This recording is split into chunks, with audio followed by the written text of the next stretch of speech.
Halo guys, ketemu lagi barengan saya Iksan. Ya, sebagai video pertama di tahun 2026, kita bakal unboxing nih satu buah smartphone yang menurut saya ini cocok banget memang untuk pemanasan di awal tahun 2026. Dan ini dia guys smartphone-nya, Infinix Note 8. Smartphone tipis yang punya kapasitas daya baterai gede banget. Penasaran nggak? Kira-kira desainnya setipis apa sih? Yuk, langsung aja kita unboxing. Oke, jadi ini dia guys untuk tampilan packaging box dari Infinix Note 8 5G-nya. Nah, ini kalau dilihat-lihat ya, untuk looks desain packagingnya makin dewasa nih guys. Jadi simple ya, dua warna aja. Bagian atas ini kayak warna putih agak keabu-abu gitu, dan di bagian bawahnya ini warnanya hitam sih sebetulnya ya. Dan nggak ada tuh yang namanya gambar karakter dari game apapun. Jujur saya suka sih, tapi menurut kalian gimana? Lebih suka yang kayak gini, simple, kelihatan minimalis, atau yang rame ada gambar atau karakter dari game tertentu ya? Karena mungkin kolaborasi juga, coba tulis di kolom komentar yang ada di bawah. Nah, di bagian depan ini ketulis Infinix Note 8 5G, dan untuk varian RAM dan storage yang bakal kita unboxing ini adalah varian 8/256 GB. Di bagian bawah ketulis World Slimmest 6500 mAh ya, semoga kelihatan. Dan untuk chipsetnya ini MediaTek Dimensity 7100 5G. Dan kalau nggak salah ini tuh chipset pertama di dunia yang dipakai di sebuah smartphone. Ini gokil sih, Infinix bener-bener ngasih gebrakan di awal tahun 2026 yang bikin kaget guys. Wah, semoga kedepannya masih banyak produk mereka yang bikin kita terkejut ya. Oke, di sebelah kanan polos saja ketulis Infinix Note S aja di bagian kiri bawah, dan di bagian kanan kirinya Note S, dan ada stiker dari perdana smartphone ya. Seperti biasa mereka masih kasih bundling kartu perdana 48 GB kuotanya selama setahun, dan untuk garansinya lagi-lagi masih car crash service, dan untuk durasinya selama 12 bulan atau 1 tahun. Kita ke bagian belakang, di sini seperti biasa ada key selling point-nya ya, yang tadi kita udah bacain di depan. Ini untuk RAM dan storage-nya 8256, untuk chipsetnya 7100 5G dari Dimensity, dan untuk layarnya masih pakai desain layar 3D curve. Bukan masih pakai sih, alias udah menggunakan 3D curve display guys, alias melengkung gitu ya. Karena wajar sih, biasanya yang sebuah smartphone dengan embel-embel edge di belakangnya itu layarnya bakalan melengkung. Lalu di bagian bawah ini All New XOS. Wah, ini softwarenya baru sih harusnya guys ya, dan harusnya sih berbasis Android paling baru juga, yaitu Android 16. Tapi nanti kita bakal lihat ya seperti apa. Dan untuk kamera ini 50 megapiksel resolusinya, baterai 6500 mAh, dan update software ditulis di sini sekarang guys, 3 tahun OS update. Jadi kalau ini kalau ini Android 16 nanti dibuka ya di awal kita setting smartphone-nya, ini harusnya bisa sampai di Android 19. Ini bakal jadi value tambah nih buat kalian yang tertarik atau mulai ngelirik smartphone dari brand Infinix. Nah, di bagian bawah seperti biasa ada stiker IMEI aja, dan untuk varian warna yang bakal kita unboxing ini adalah warna Stellar Blue. Oke, langsung aja kita unboxing guys, karena saya juga udah gatel nih, nggak tahan pengen lihat seperti apa sebetulnya. Oke, langsung aja kita sobek plastiknya guys. Wih, tapi ini materialnya agak kayak dari itu ya guys ya. Jadi kertas daur ulang seperti itu. Ini cukup menarik sih. Benar-benar udah memperhatikan lingkungan nih ternyata mereka ya, tanpa klaim sendiri gitu ya. Langsung aja kayak gitu kita buka. Nah, ini seperti biasa. Oh, ini apa nih? Oke, ini tempered glass guys. Sekarang di atas smartphone-nya ya, biasanya itu di bawahnya guys. Ini kita dapetin tempered glass. Apakah nanti di smartphone-nya udah ada terinstall atau enggak? Tapi paling enggak ini kita dapat ya aksesorisnya berupa tempered glass di awal. Ini smartphone-nya, tapi kita taruh sini dulu. Nah, di dalamnya di tengah ini ada kartu perdana ya, smartphone, kuota 48 GB selama setahun. Lalu ada kertas-kertas ya, ini tentu aja buku petunjuk penggunaan dan harusnya sebagai kartu garansi juga. Lalu ada kertas license by Qualcomm. Ini harusnya sih ke depan bakal selalu nemuin ini ya guys, kalau kalian beli smartphone dari Transcend Group gitu ya, mau itu Infinix, Tecno ataupun Itel. Entah ini license-nya apaan ya maksudnya ya. Dan ini, oke, ini ada stiker-stiker untuk, nggak tahu nih gunanya apa ya, nanti kita coba lihat lagi aja. Dan Oh, casingnya sekarang udah bukan hard case ataupun clear case guys. Dan wah, ini sih bener-bener kece sih Infinix ya. Aksesorisnya lengkap seperti biasa, dan ini menurut saya upgrade ya. Jadi desainnya tuh nggak dibikin clear kayak biasanya, atau bahkan dikasih yang hard case guys, jadi soft case dengan mengikuti tren sekarang. Ya kalau kayak gini sih kalian tulis aja di kolom komentar ya mirip apaan ya. Oke, sekarang kita ke bawah. Ini ada kabel chargernya. Seperti biasa ada aksen warna oranye Type A to Type C. Dan untuk kepala chargernya ini support 45 watt fast charging. Cuman ya untuk build quality-nya seperti Infinix biasanya ya. Ini cukup menarik lah. Oke, sekarang kita langsung aja ke smartphone-nya guys. Dan seperti biasa ya, masih dibungkus dengan plastik, dimana ketulis Infinix Note Edge 5G di bagian depannya. Dan ini adalah key selling point ya, yang udah kita baca di bagian belakang boxnya tadi. Jadi, kita skip aja buat langsung lihat desain smartphone-nya. Kita pelorotin dan kita lihat sama-sama guys. 1, 2, dan 3. Wow, feel pertama waktu saya pegang ini beneran tipis. Tapi kita coba copot dulu aja nih ya stikernya. Iya, oh, lagi-lagi bagian ini selalu tertinggal. Nggak apa-apa, kita sobek aja. Dan seperti ini looks-nya guys. Warna birunya cakep, dia kayak ada lembayungnya gitu guys. Jadi antara gelap dan gradasi kayak lebih terangnya gitu. Jadi nggak monoton ya warnanya walaupun cuma biru. Ininya dibuat bertekstur, tapi di bagian housing kameranya ini glossy pisan guys. Maksud saya ini benar-benar glossy gitu ya. Di bagian housingnya ini ada 2 buah kamera, Oh, satu aja nih guys sebetulnya ya. Jadi satunya lagi ini entah apa fungsinya, tapi untuk kameranya ini 50 megapiksel sih harusnya, dan ini adalah LED flashnya. Dan kalau kita lihat untuk kelengkapan portnya, ini di bagian atas ada speaker ya seperti ini, lalu ada infrared blaster guys, dikasih infrared juga, dan ini ada lubang mikrofon, lalu ada ketulis sound by JBL ya. Jadi untuk kualitas speakernya itu dituning dari JBL. Di sebelah kanannya ini ada tombol volume up and down, lalu tombol power, dan ini mungkin trigger button tambahan ya. Entah fungsinya apa, nanti kita bakal coba. Lalu di bagian bawahnya ini ada port Type C, kemudian ada grill speaker lagi ya, artinya ini udah stereo ya. Lalu ada mikrofon juga, dan untuk slot SIM tray-nya juga di bagian bawah. Nih, kita coba lihat dulu ya untuk slot SIM tray-nya. Ya, untuk slot SIM tray-nya dia dedicated guys, alias cuma bisa support 2 kartu SIM card aja. Jadi nggak bisa tuh kalau kalian tambahin kartu memori tambahan. Ya, ini agak disayangkan sih. Walaupun memang sejujurnya untuk 256 GB itu harusnya masih cukup buat kalian pakai jangka panjang. Dan di sebelah kirinya polosan aja ya, nggak ada apa-apa lagi guys. Nah, sekarang kita coba nyalain smartphone-nya ya guys ya. Ini karena OS-nya baru, kalau biasanya kita skip, ini kita coba lihat nih, untuk setup-nya itu kayak gimana ya untuk tampilan di awalnya aja. Oh ya, by the way untuk layarnya sendiri, ini ternyata memang nggak terinstall untuk anti goresnya ya guys. Jadi untuk tempered glass tadi sebaiknya langsung kalian pakai aja waktu kalian pertama kali beli smartphone atau unboxing ya, biar lebih aman ya. Walaupun memang secara spek ini udah dilindungi sama Corning Gorilla Glass 7i yang harusnya sih lebih tahan dari goresan. Cuman ya biar kalian nggak worry aja gitu ya waktu makainya, biar aman lah gitu. Nah, ini untuk settingannya ya seperti ini guys. Ini aduh nggak bisa digelapin ya, sorry. Ini kita langsung aja. Ini seperti ini untuk setupnya. Ini bisa ada pilihan bahasanya banyak, tapi kita pilih bahasa Indonesia aja. Lanjut ya, kita teruskan. Kita tap di bagian sini. Nah, ini kita lewati aja. Dan kita lewati, kita setting offline aja dulu biar cepet guys. Kita lihat ya, untuk setting-settingnya sih sebetulnya masih standar ya. Ini untuk setting security-nya, ini kita lewati aja. Dan ya, ini seperti biasa juga, kita setuju aja langsung. Dan ini ada beberapa rekomendasi saran ya, atau layanan service gitu maksudnya guys, service yang direkomendasi. Ini bisa kalian pilih sesuai preferensi kalian, ada yang bisa kalian matikan gitu ya.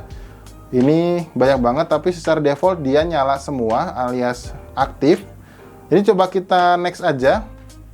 Nah, ini biasanya untuk perpindahan data ya, kalau pengklonan ponsel. Jadi kalau misalnya kalian mau pindahin data dari ponsel yang lama ke smartphone baru kalian, ke Infinix ini, bisa pakai ini guys. Tapi ini kita lewati aja ya. Dan oh, ini langsung pilihan gesturnya juga. Ini kalau kalian terbiasa dengan navigasi gestur, bisa pilih yang gestur. Atau kalau kalian terbiasa dengan tombol, ini bisa pilih yang tombol di bagian sini. Nah, kita lanjut aja dulu. Oke, jadi untuk setup di awal cuman gitu aja guys, simple. Dan ini ada gambar booting XOS-nya ya. Dan ini memang baru guys untuk looks-nya. Dan kalau kita masuk, kita lihat seperti langsung disambut dengan wallpaper yang sangat tidak asing ya guys ya, alias sangat familiar. Wow, ini kita batal aja dulu ya karena belum didaftarkan ke SIM. Dan seperti ini untuk looks UI-nya guys. Pertama kali kalian nyalain smartphone-nya. Ini masih dalam mode offline ya, benar-benar belum install aplikasi apapun. Dan untuk aplikasi bloatware-nya masih ada, tapi ada beberapa hal yang saya suka nih guys. Ternyata masih ada di sini. Game Block Blast ini gua nggak ngerti kenapa selalu ada di Infinix ya. Ternyata masih ada, saya pikir udah nggak ada guys. Tapi ya kalau kita lihat di sini, ya nggak begitu banyak, tapi masih ada guys. Dan kalau kita lihat untuk storage-nya yang terpakai, nah, ini sebesar 22,8 GB aja ya. Sebentar, kita coba ini matiin untuk adaptive brightness-nya. Nah, dari total 256 GB. Jadi, bisa dibilang nggak terlalu boros juga ya. Karena ini biasanya untuk fitur memori ekspansinya aktif guys. Kalau kalian matiin, biasanya bisa berkurang 2 atau 3 GB lagi. Dan coba kita lihat ya, untuk Infinix Note Edge ini, beneran berjalan di XOS versi 16.1.0 dengan sistem Android versi 16. Gokil. Ini untuk security patch update-nya di 5 November. Nanti kita coba ya, kita koneksikan ke jaringan WiFi, kita lihat apakah nanti ada update atau enggak. Jadi kalian nggak kemana-mana guys ya, pastiin ya. Ya, jadi ini dia guys untuk smartphone-nya. Jadi ya saya barusan aja ya selesai setting-setting smartphone-nya, dan tentu aja install beberapa aplikasi juga buat nantinya bakal kita lanjut bahas. Tapi sebelum itu, saya mau coba pamerin dulu ke kalian untuk fitur keamanan sensor sidik jarinya, yang buat saya kecepatan bacanya ini udah oke guys. Ya, kita coba sekali lagi dan ya cepet ya. Dan untuk face unlock-nya sendiri juga kalian bisa manfaatin seperti ini untuk kecepatan bacanya. Oke, sekali lagi.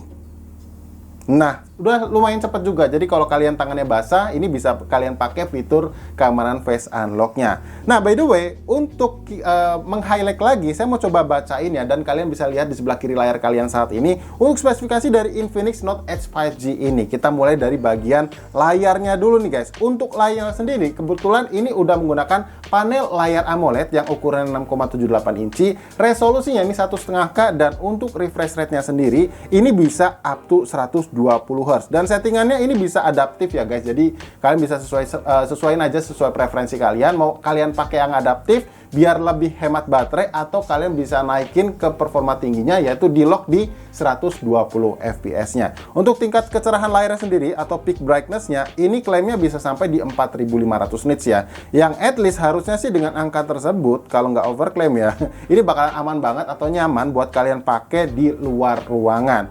Untuk performanya sendiri, dia menggunakan chipset dari Dimensity, yaitu 7100 5G, yang struktur fabrikasinya memang masih 6 nanometer. Untuk dari jenis memori atau RAM-nya, dia udah menggunakan UFS 2.2 dengan LPDDR5X, jadi bukan yang 4X lagi. Dan saya udah coba guys untuk mainin game Mobile Legends sendiri ya. Selama 3 match, kalian bisa perhatikan di sini. Nah, saya mainin 3 match dan kalian bisa lihat untuk rata-rata FPS-nya ini bisa ada atau menyentuh di angka 89,6 FPS ya untuk pastinya. Dan untuk yang kedua ini 89,7 fps, dan yang terakhir ini bisa mentok loh di 90 fps. Ini bener-bener stabil banget guys. Dan untuk settingan grafiknya sendiri kalian bisa lihat ya, kalian bisa dapetin di resolusi SD ya, dan untuk frame rate-nya di super. Maka dari itu kalian bisa dapetin performa maksimalnya tuh di 90 fps. Ada coba juga untuk throttling testnya ya, dan ternyata hasilnya ini cukup baik guys. Jadi nggak ada penurunan atau hasil yang throttling, dan ini saya coba sampai 30 menit ya, jadi bukan 15 menit yang defaultnya. Saya pakai yang 30 menit dan hasilnya masih hijau semua, jadi nggak sampai ada warna kuning apalagi warna merah di performanya. Nah lanjut kalau untuk kamera sendiri, ini di bagian belakang ternyata memang hanya ada satu kamera aja guys, yaitu resolusinya sebesar 50 megapiksel dengan satu buah LED flash, dan ada kamera selfie yang resolusinya sebesar 13 megapiksel. Untuk baterainya dia 6500 mAh ya, dengan ketebalan 7,2 mm nya, dan kecepatan ngecasnya ini sebesar 45 watt. Fitur kayak NFC, AI juga tersedia ya. Di galeri AI-nya juga ada fitur Studio AI. Kalau kita lihat di sini ada Studio AI. Nah, dimana di dalamnya ada penghapusan AI dan juga perluasan alias extended AI ya. Jadi kalau kalian gambarnya pengen diperbesar gitu, harusnya ini bisa kalian manfaatin. Lalu di bagian setting juga Infinix AI-nya masih lengkap ya guys, mulai dari volak suara, asisten panggilan AI, hingga sampai sorry kita coba gelapin dikit, sampai di ringkasan rekaman juga ada. Ini banyak banget ya untuk sebuah ukuran smartphone dengan harga 3 jutaan. Ini bener-bener banyak banget fitur-fitur AI-nya. Nanti kita bakal coba ulik lagi ya, dan kalau memungkinkan kita bakal buatin video settingnya juga.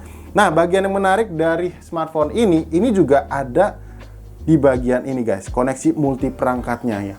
Nah, kalian lihat di sini ada tulisan koneksi multilayer, yang artinya smartphone ini bisa kalian mirroring ke laptop kalian atau ke PC kalian, harusnya seamless tanpa kabel ya. Entah seperti apa nanti teknisnya, nanti bakal saya coba aja dan saya jelasin di video reviewnya. Tapi ini bakalan keren sih, karena bener-bener tahun ini, di awal tahun ini, Infinix itu kayak ngasih statement kalau mereka udah bener-bener mulai fokus dengan softwarenya. Kalau tahun-tahun kemarin mereka fokus dengan hardware, di awal tahun ini mereka kayak ngasih statement kalau tahun ini mereka bakal serius soal software. Itu terpampang nyata di bagian box tadi ya, kalau dimana Infinix Note S 5G ini bakal dapetin jaminan update software selama 3 tahun. Itu gokil sih. Start dari XOS versi 16 dengan Android 16, bisa berakhir di Android 19, dan harusnya di XOS versi 19 juga. Ini tinggal masalah waktu aja ya, kita lihat janji mereka ini apakah benar atau enggak. Nah, sekarang kita coba lihat ke bagian aplikasi kamera bawaannya ya guys ya. Dimana menu-menunya seperti ini. Untuk mode AI cam-nya ini ada digital zoom ya, 2 kali kayak gini. Kemudian ada mode potret, mode video, ada mode vlog juga. Ya, ini ada beberapa filter juga yang kalian bisa pakai ya, seperti ini. Lalu ada, di sini ada mode super malam juga, jadi kayak night mode gitu ya. Ada digital zoom juga 2 kali. Di mode lainnya juga banyak banget, ada slow mo, selang waktu, ada video ganda juga kayak gini. Kalau kalian mau ngevlog ya, ngasih 2 POV dari belakang atau depan, bisa juga dipakai. Dan kemudian ada mode panorama, resolusi tinggi juga ada, Skyshop AI-nya juga ada, dan mode Pro juga ada. Sayangnya ini untuk mode Pro dia masih sebatas foto aja atau potret aja, jadi nggak bisa buat perekaman video. Buat kalian yang mungkin kepo sama sampel foto atau video kayak gimana, bisa lihat cuplikan berikut ini guys.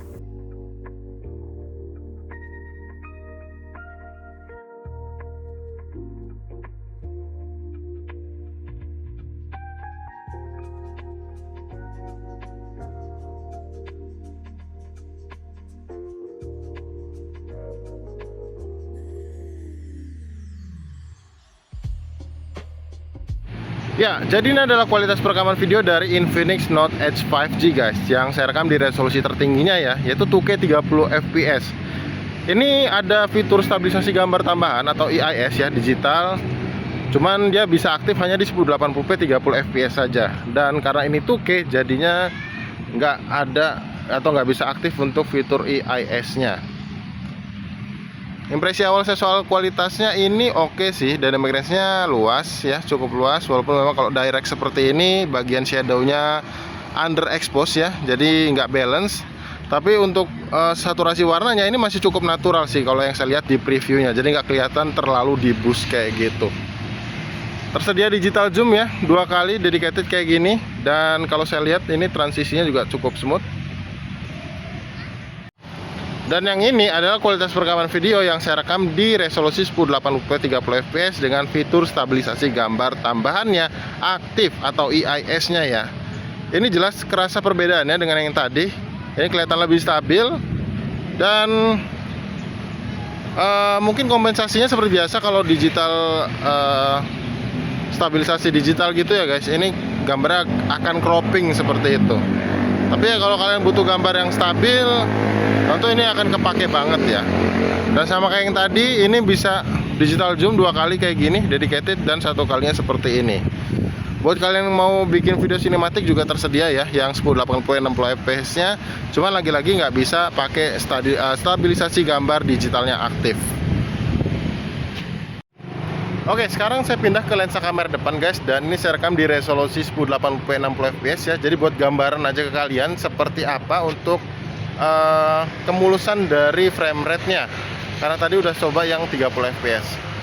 By the way, untuk kualitas kamera depannya nggak expect secakep ini ya untuk Infinix, karena biasanya Infinix itu untuk kamera depan nggak terlalu diperhatikan, tapi ini kelihatan bagus yang saya lihat di previewnya, dan gambarnya memang mulus guys. Cuman memang lagi-lagi karena ini 60 fps, kalian nggak bisa aktifin untuk EIS nya. Jadi kalau kalian mau pakai EIS nya, kalian harus turunin ke 30 fps. Cukup bagus ya. Dan untuk kualitas audio speakernya, mikrofonnya, apakah suara saya terdengar cukup jelas atau enggak? Karena ini jujur cukup berangin ya. Bisa tulis di kolom komentar yang ada di bawah.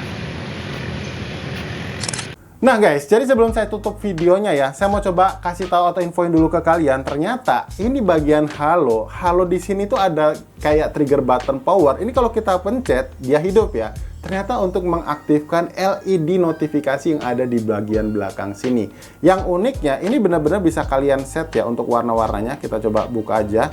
Nah, ini langsung masuk ke settingan kameranya, masuk ke settingan halo lightingnya ya. Ini kita nyalain ya, dia hidup. Dan durasinya ini bisa kalian atur mau 24 jam atau sesuai jadwal kalian ya. Kalian bisa custom sendiri.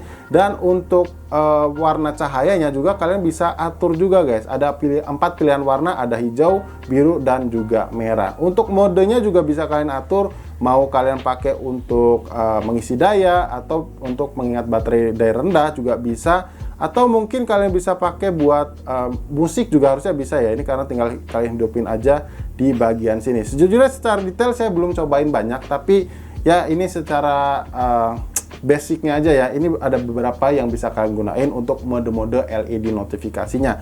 Dan untuk trigger button yang ada di sini ya, mode hijau di sini, ternyata ini kayak bisa silent mode gitu. Kalau kalian tekan cukup lama, dia bisa mode silent, dan kalau ditekan lagi dia masuk ke mode berbunyi atau berdering. Dan kalau kalian mau atur-atur juga fungsinya tadi, ini kalian tinggal masuk di menu setting dan masuk ke one tap button aja. Dan di sini tersedia pilihannya ya, banyak ya. Nih, tekan lama. Ini banyak banget, bisa men-trigger apapun yang kalian coba lakuin di sini. Jadi sesuaiin preferensi kalian masing-masing aja. Mungkin nanti kalau ini menarik, saya bakal buatin video setting juga ya, karena agak kangen juga nih, udah lama nggak bikin video setting. Kalau kalian banyak yang request ya, kita bakal coba buatin video setting dari Infinix Note Edge 5G-nya ini.